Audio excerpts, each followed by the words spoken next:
अस्सलाम वालेकुम my dear students, कैसे हो आप? उम्मीद है आप सभी ठीक होंगे। मेरा नाम है आमिर सलाम और मैं आपको पढ़ा रहा हूँ केमिकल इक्विलिब्रियम।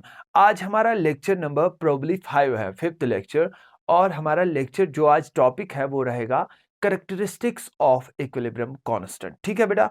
लास्ट लेक्चर में अगर आपको याद होगा, प्रीवियस लेक्चर में हमने डिस्कस किया था relationship between KP and KC for different reactions क्या रहेगा। लेकिन आज का टॉपिक जो है वो है कैरेक्टरिस्टिक्स ऑफ इक्विलिब्रियम कांस्टेंट। बहुत ही इजी लेक्चर है, स्मूथ जाने वाला, बहुत ही अच्छा जाने वाला है, प्रोवाइडेड आप कंसंट्रेशन रखोगे फुल यहाँ पे। ठीक है।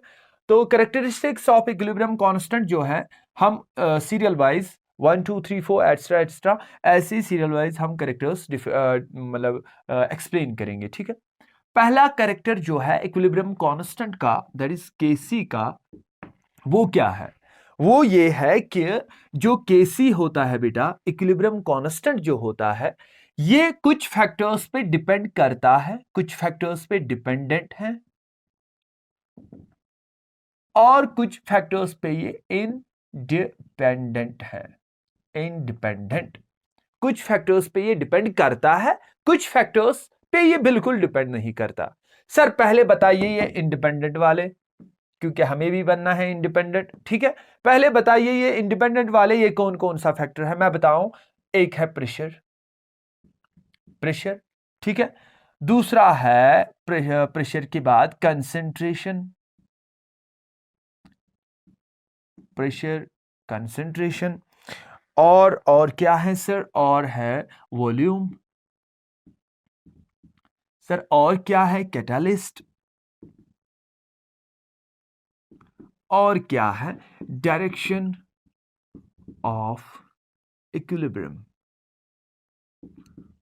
Direction of equilibrium reaction. ठीक है। आप किस डायरेक्शन में जा रहे हो, आप फॉरवर्ड ले रहे हो या बैकवर्ड ले रहे हो, ठीक है, उस पे भी डिपेंड नहीं करता है कौन सा आपका इक्विलिब्रियम कांस्टेंट। किस पे डिपेंड नहीं करता, मैं फिर से बताऊं। प्रेशर पे डिपेंड नहीं करता है, कंसंट्रेशन पे डिपेंड नहीं करता है, वॉल्यूम पे डिपेंड नहीं करता है, लेकिन कौन? Equilibrium constant. कैटालिस्ट पे डिपेंड नहीं करता है, डायरेक्शन ऑफ इक्विलिब्रियम पे डिपेंड नहीं करता है। सर प्रेशर पे क्यों नहीं डिपेंड करता है, कंसंट्रेशन पे क्यों नहीं डिपेंड करता है, वॉल्यूम पे क्यों नहीं डिपेंड करता है? बिकॉज ये सारे कांस्टेंट रहते हैं, क्योंकि हम बोल ही रहे हैं इक्विलिब्रियम कांस्टेंट। ये सारे वहां पे इक्विलिब्रियम कांस्टेंट पे, इक्विलिब्रियम पे ये तो सारे कांस्टेंट रहते हैं। तो अब जो चीज है जो इसको वैरी कर सकते हैं, वो चीजें जो इसको वैरी कर सकते हैं वो क्या है? वो मैं बताऊं। वो है टेम्परेचर, एक तो है टेम्परेचर और दूसरा जो है that is known as stoichiometry, stoichiometry. STOI, हाँ, ST प्रॉब्ली STOICHIOMETRY, स्टाइकोमेट्री। क्या मतलब है इसका? कि केसी जो है इक्विलिब्रियम कांस्टेंट जो है ये डिपेंडेंट है, ये डिपेंड करता है किस पे? टेम्परेचर पे। टेम्परेचर वैरी करोगे इक्विलिब्रियम कांस्टेंट वैरी करेगा। स्टाइकोमेट्री पे, स्टाइकोमेट्री वैरी करोगे, एक रिएक्शन का स्टाइकोमेट्री चेंज करोगे, आपका इक्विलिब्रियम कांस्टेंट चेंज होगा। ठीक है। तो ये दो चीजें हैं जिन पे ये डिपेंड करता है, और ये चीजें हैं जिन पे ये बिल्कुल, जिनके ये इंडिपेंडेंट है, इन पे ये बिल्कुल डिपेंड नहीं करता, क्योंकि ये चीजें जो होती है ये कांस्टेंट रहती है इक्विलिब्रियम पे। ठीक है। इसके बाद पॉइंट नंबर सेकंड, ये आप लिख सकते हो किन चीजों पे डिपेंड है, किन चीजों पे इंडिपेंडेंट है। Point number second, point number second, पहले मैं एक्सप्लेन करूंगा फिर मैं लिखूंगा। इक्विलिब्रियम कांस्टेंट जो है ना बेटा, अगर आप एक रिएक्शन को रिवर्स कर रहे हो, अगर आप किसी रिएक्शन को रिवर्स कर रहे हो, उसका इक्विलिब्रियम कांस्टेंट जो है वो इनवर्स होता है। मतलब पहली रिएक्शन का जो इक्विलिब्रियम कांस्टेंट आएगा, अब जब आप वो रिवर्स कर रहे हो वो रिएक्शन, उसका इक्विलिब्रियम कांस्टेंट जो होगा वो इनवर्स होगा। मैं दिखाऊं कैसे। फॉर एग्जाम्पल हमारे पास एक रिएक्शन है, A+B is in equilibrium with C+D, और इस रिएक्शन का जो इक्विलिब्रियम कांस्टेंट है बेटा वो है Kc, वो है Kc। फॉर एग्जाम्पल वो है, इसका इक्विलिब्रियम कांस्टेंट है Kc। ठीक है। और अब अगर मैं इसी रिएक्शन को रिवर्स कर रहा हूं, रिवर्स का मतलब ये प्रोडक्ट्स जो है ना, पहले मैंने यही लिए और ये जो रिएक्टेंट्स थे ये अब प्रोडक्ट्स बनाए। ठीक है।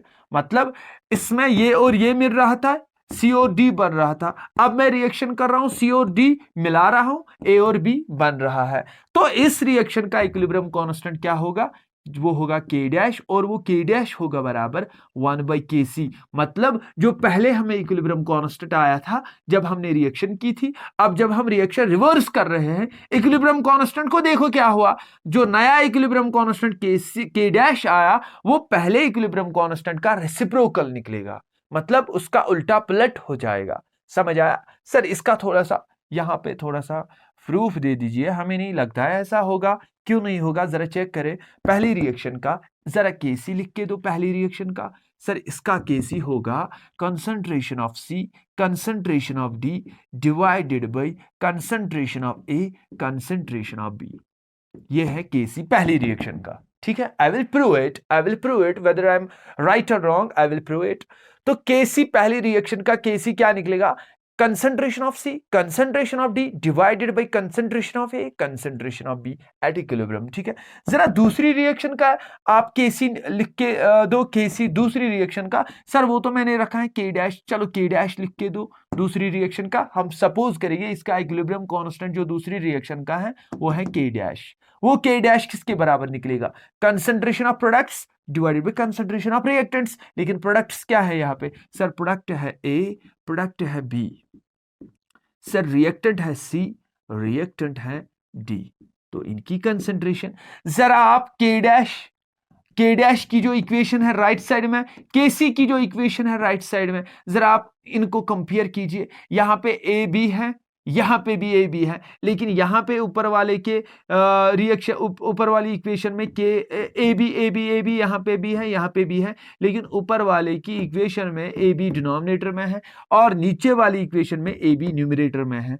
ऊपर वाली इक्वेशन में सी डी न्यूमरेटर में है और नीचे वाली इक्वेशन में सी डी डिनोमिनेटर में है। क्या मैं देख सकता हूं, क्या आप देख सकते हो कि सी डी ए बी, अगर इन सी डी ए बी को उल्टा पलट करेंगे वो आएगा ए बी सी डी। तो क्या मैं नहीं लिख सकता जो के डैश हैं, जो इसके कंसंट्रेशन आते हैं वो 1/kc आते हैं। मतलब अगर मैं केसी को उल्टा पलट करूं, रेसिप्रोकल करूं, वही आएगा मुझे। ये जरा देखो, आप केसी को उल्टा पलट करो, सर केसी का उल्टा पलट 1/kc, और यहां से क्या आएगा A B divide by C D. वही देखो A B divide by C D, लेकिन ये क्या आया 1/kc, मतलब जब मैंने केसी को उल्टा पलट किया। और वही मैंने बोला के डैश जो नया इक्विलिब्रियम कांस्टेंट रिएक्शन का आएगा वो पहला इक्विलिब्रियम कांस्टेंट का रेसिप्रोकल होगा। This was point number 2।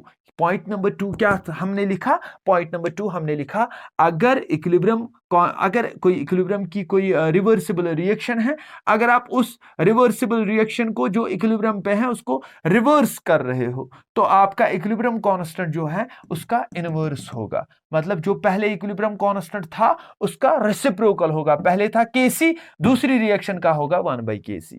That is it. ठीक है, अब है point number 3। These were 2 points।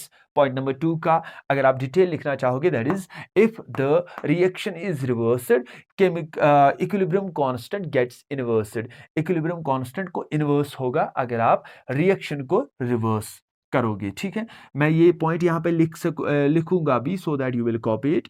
क्या था इसकी डिस्क्रिप्शन, क्या थी, if the reaction is reversed then equilibrium constant gets, वो क्या होता है, gets inversed, जिसको आप बोलते हो रेसिप्रोकल, वो इनवर्स होता है, गेट्स इनवर्सड। ये थी पॉइंट नंबर 2 की डिस्क्रिप्शन, ब्रीफ डिस्क्रिप्शन। ओके, अब हम पॉइंट नंबर 3 लिखेंगे। देखो बेटा, पॉइंट नंबर 3 इससे भी इजी है, बस ध्यान रखना है। ठीक है,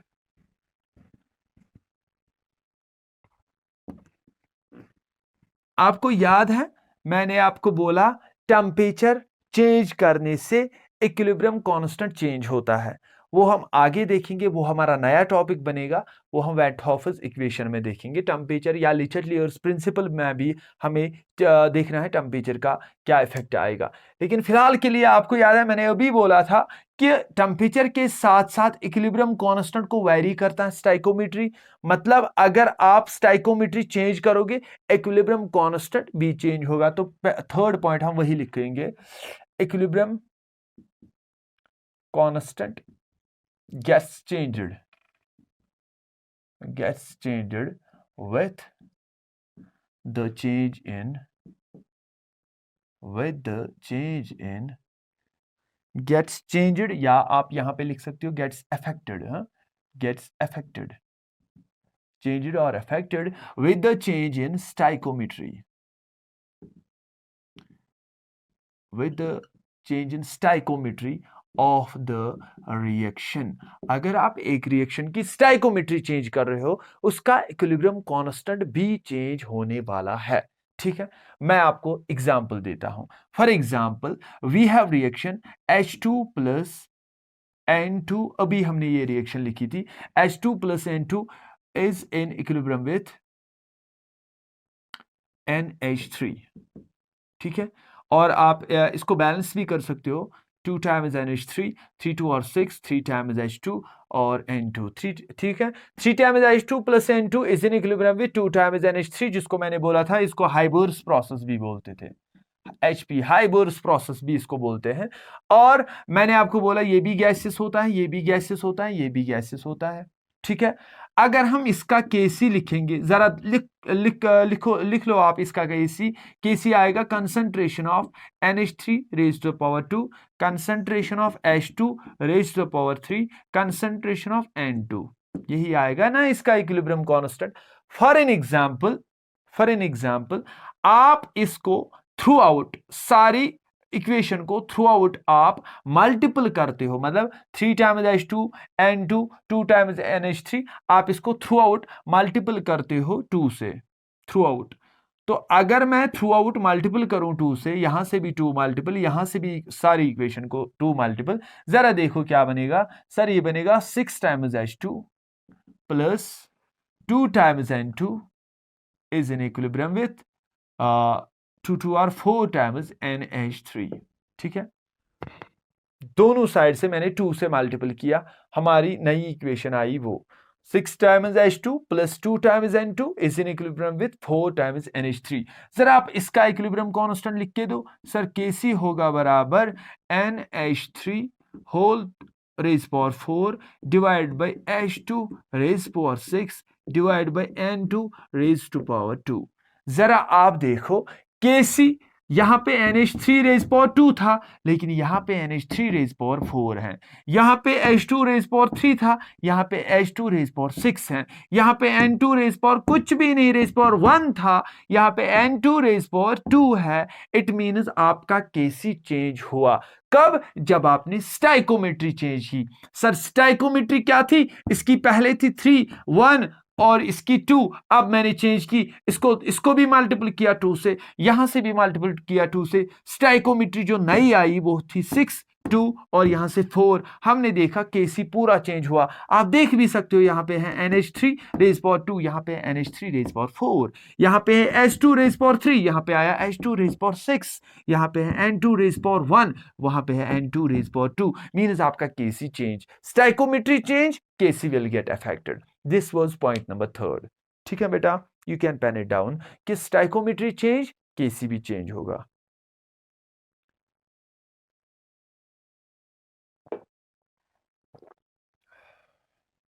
Okay, I will rub it. Now we will explain point number 4.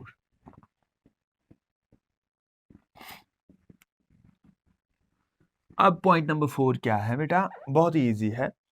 Point number 4 है if it is character number, it is actually character number 4। ठीक है, हम कैरेक्टरिस्टिक्स ऑफ इक्विलिब्रियम कांस्टेंट पढ़ रहे हैं। इफ टू रिएक्शंस, अगर दो रिएक्शंस जो हमारे पास है, if two reactions are added to each other, added to each other, अगर दो रिएक्शंस को हम ऐड करेंगे, added to each other, then their equilibrium constants जो होंगे, then their equilibrium constants gets multiplied. अगर हम दो रिएक्शंस को आपस में ऐड करेंगे, या मैं ये भी बोल सकता हूं अगर एक रिएक्शन को मैंने नंबर ऑफ स्टेप्स में डिवाइड किया, तो उस रिएक्शन, उन स्टेप्स में जो एक रिएक्शन को आप 2 या 3 स्टेप्स में कर रहे हो, जो उनके इक्विलिब्रियम कॉन्स्टेंट्स आएंगे, कॉरस्पॉन्डिंग इक्विलिब्रियम कॉन्स्टेंट्स आएंगे, जो ऐड करके उन रिएक्शंस को ऐड करके जो मेन रिएक्शन आएगी, उन रिएक्शंस के जो कॉरस्पॉन्डिंग इक्विलिब्रियम कॉन्स्टेंट्स होंगे ना, वो भी मल्टीपल होंगे। फॉर एग्जांपल, आपको ऐसे नहीं आएगा समझ, आपको आएगा ऐसे समझ। कैसे आएगा समझ? C प्लस डी, और यहां से C plus D is in equilibrium with E plus F. देखो, असल में जो रिएक्शन थी वो थी A plus B is in equilibrium with E plus F. For example, this was the main reaction. A plus B equilibrium है E plus F के साथ, लेकिन मैंने इस रिएक्शन को ब्रेक किया कुछ रिएक्शंस में। किन रिएक्शंस में? मैंने इस रिएक्शन को A प्लस बी जो है ना, इस कंप्लीट रिएक्शन को, इस रिएक्शन को मैंने नंबर ऑफ स्टेप्स में ब्रेक किया। स्टेप नंबर फर्स्ट क्या है? मुझे A प्लस बी मिला के बनते थे E प्लस एफ। मैंने बोला भाई मैं डायरेक्ट नहीं करूंगा, मैं A प्लस बी मिला के बनाऊंगा पहले C प्लस डी, और फिर C प्लस डी मिला के बनाऊंगा E प्लस एफ। ठीक है, मैंने ये किया। तो जो इक्विलिब्रियम कांस्टेंट, देखो इस का इक्विलिब्रियम कांस्टेंट फॉर एग्जांपल है Kc, ठीक है, इस रिएक्शन का। अब मैंने इस रिएक्शन को ब्रेक किया नंबर ऑफ पार्ट्स में। कितने पार्ट्स में? 2 पार्ट्स में। फॉर एग्जांपल, इसका इक्विलिब्रियम कांस्टेंट आया K1, इसका आया K2, क्योंकि अलग इक्वेशन है, अलग रिएक्शन है, ये अलग रिएक्शन है, ये अलग रिएक्शन है। लेकिन जो मेन रिएक्शन होगी, ये वाली रिएक्शन, इस वाली रिएक्शन का जो इक्विलिब्रियम कांस्टेंट होगा, ये दो रिएक्शंस के इक्विलिब्रियम कांस्टेंट से वो कैसे रिलेट होगा? वो ऐसे रिलेट होगा, जो Kc होगा मेन रिएक्शन का, वो इन दो रिएक्शंस के Kc's जो होंगे K1 K2, इनका मल्टीपल के बराबर होगा।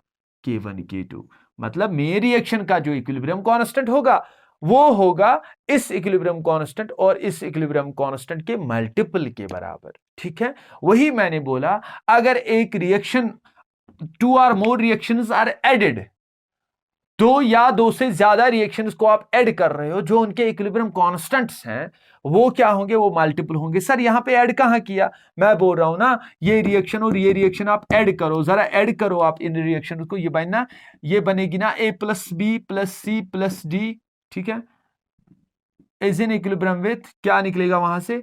C plus D plus E plus F. ठीक है, C cancel, C cancel, D cancel, D cancel, plus है ना, एक साइड से प्लस, दूसरी साइड से भी प्लस टर्म्स है, कैंसिल होंगी, वहां पे निकलेगा ना वापस वही इक्वेशन जो मेन इक्वेशन है, E प्लस एफ। तो वही मैंने बोला, अगर आप दो रिएक्शंस को ऐड करके आपको मेन रिएक्शन मिल रही है, जो उन दो रिएक्शंस के कॉरस्पॉन्डिंग इक्विलिब्रियम कांस्टेंट्स होंगे, उनको मल्टीपल करके आपका मेन रिएक्शन का जो इक्विलिब्रियम कांस्टेंट होगा वो मिलेगा। ठीक है, तो आप एक रिएक्शन को अगर नंबर ऑफ स्टेप्स में कर रहे हो, जो उन स्टेप्स में इक्विलिब्रियम कांस्टेंट्स होंगे, मेन रिएक्शन का इक्विलिब्रियम कांस्टेंट उन इक्विलिब्रियम कांस्टेंट्स के साथ उसको क्या रिलेशन होगी? वो होगी उन इक्विलिब्रियम कांस्टेंट्स को मल्टीपल करना है, मेन रिएक्शन का इक्विलिब्रियम कांस्टेंट मिलेगा। That is point number 4, character number 4। ठीक है, पेन इट डाउन। क्या मैंने बोला? If two reactions are added to each other, then their equilibrium constants gets multiplied. अगर दो रिएक्शंस को आप ऐड कर रहे हो, उनका इक्विलिब्रियम कांस्टेंट जो होगा वो मल्टीपल होगा। ठीक है, दिस वाज करेक्टर नंबर 4।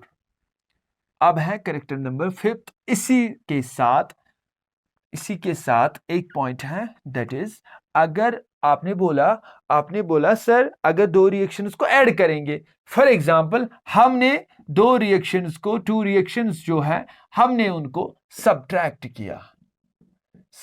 किया, और वो जो दो रिएक्शंस है ना, उनका इक्विलिब्रियम कांस्टेंट है K1 K2, हमने उनको सब्ट्रैक्ट किया। बताओ सब्ट्रैक्शन करने के बाद जो इक्विलिब्रियम कांस्टेंट्स होंगे, उनकी रिलेशन क्या होगी? दो रिएक्शंस को आपने ऐड किया, आपको इक्विलिब्रियम कांस्टेंट, दो रिएक्शंस को आपने ऐड किया, आपका इक्विलिब्रियम कांस्टेंट आया उनके मल्टीपल के बराबर। अब आप if 2 reactions are subtracted, then their equilibrium constants will get divided, वो डिवाइड होते हैं। समझ आया? तो आप दो रिएक्शंस को अगर सब्ट्रैक्ट कर रहे हो, उनका जो इक्विलिब्रियम कांस्टेंट होगा वो डिवाइड होगा। इट मींस Kc जो होगा वो K1/K2 के बराबर होगा। इनका इक्विलिब्रियम कांस्टेंट जो होगा वो डिवाइड होगा और मेन रिएक्शन का जो इक्विलिब्रियम कांस्टेंट होगा वो उनके डिवीजन के बराबर होगा। ठीक है?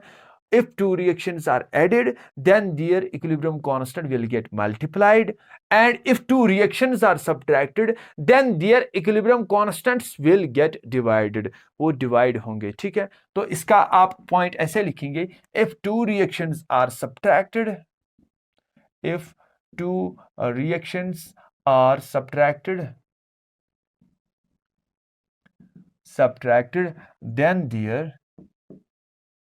then their equilibrium constants gets divided. वो फिर क्या होते हैं? वो डिवाइड होते हैं। then their equilibrium constants gets divided. ठीक है? If two reactions are subtracted, then their equilibrium constants gets divided. अगर दो रिएक्शंस को सब्ट्रैक्ट करोगे, उनका जो इक्विलिब्रियम कांस्टेंट होगा वो दोनों डिवाइड होते हैं। ठीक है? दो रिएक्शंस को सब्ट्रैक्ट करोगे, उनका इक्विलिब्रियम कांस्टेंट जो होगा वो डिवाइड होगा। ठीक है? ये पॉइंट उतना ज्यादा नहीं पूछा जाता है, लेकिन एडिशन वाला वो उस पर आप फोकस करोगे। इफ टू रिएक्शंस अगर आप उनको ऐड कर रहे हो, उनका इक्विलिब्रियम कांस्टेंट जो होगा वो मल्टीपल होगा। That is it. ठीक है? That was the main point.